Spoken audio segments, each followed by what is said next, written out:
Albert Fish was first known as Frank Howard. He responded to an ad looking for work placed in the newspaper by Edward Budd. Edward Budd was an 18-year-old boy determined to make something of himself.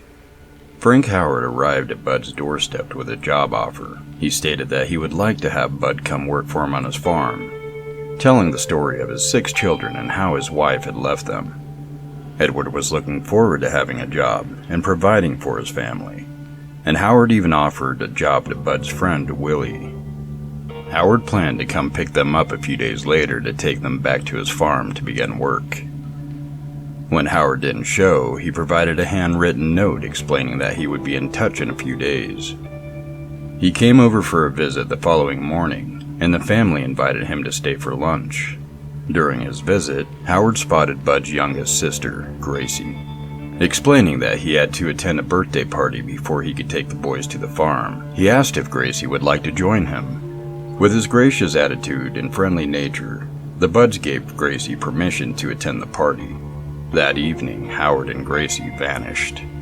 The family reported Gracie's disappearance to the local police and an investigation began. No leads were discovered, partially because Frank Howard didn't exist.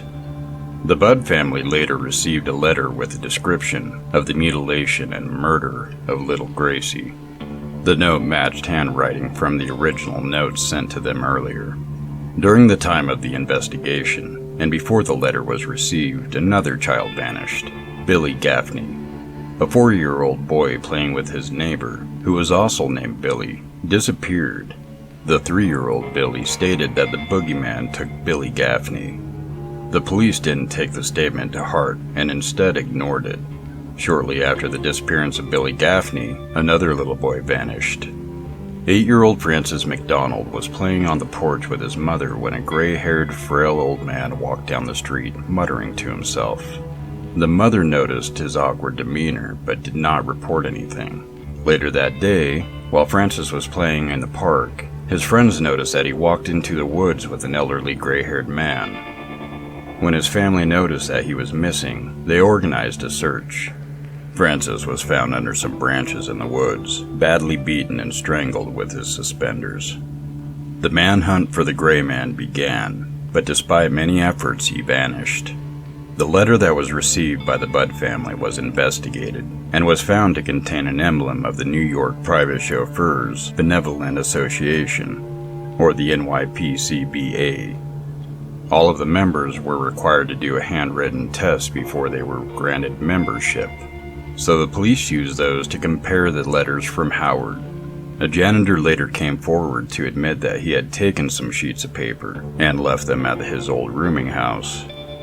The landlady was able to confirm that an old man matching the description had lived there for 2 months and had only checked out a few days earlier.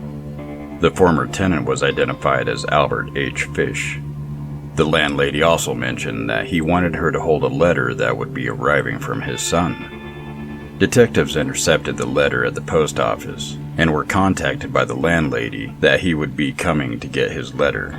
The lead detective was able to capture Mr. Fish. Many confessions and testimonies were heard by law enforcement and psychiatrists. Mr. Fish described how he wanted to lure Edward Budd and his friend Willie to his farm and kill them. However, once he laid eyes on Gracie, he changed his mind and desperately wanted to kill her. He took Gracie to the train station and purchased a one-way ticket for her. After the ride to a countryside, he took her to his house. While at the house, he told Gracie to wait outside as she picked flowers. He went to the second floor of the house and removed all of his clothes. When he called for Gracie to come upstairs, she was frightened by him and called out for her mother. Albert Fish decided to choke her to death. Following her death, he decapitated her and cut her body up. He took parts of her when he left, wrapped in newspaper. Police were able to locate the remains of Gracie based on his confession. Albert Fish had many run-ins with police in his lifetime. However, each time charges were dismissed. He discussed the details of the murder of Billy Gaffney, describing how he tied him up and beat him. He even admitted to drinking his blood and making a stew out of his body parts. His attitude was not like those of people with psychosis. He was calm and reserved, which was out of the ordinary. He confessed that he wanted to inflict pain and have pain inflicted on him. He taunted and preyed on children, mostly boys. He also had a compulsion to write and send obscene letters. During a medical examination of Fish, an X-ray determined that he placed needles into the region between his anus and his scrotum, and at least 29 needles were discovered. In trial, the defense argued that he was legally insane. They used many descriptions and testimonies to prove to the jury that he was mentally ill. However, the jury didn't believe this. He was considered to be a psychopathic personality without a psychosis, and he was found guilty after 10 days of trial.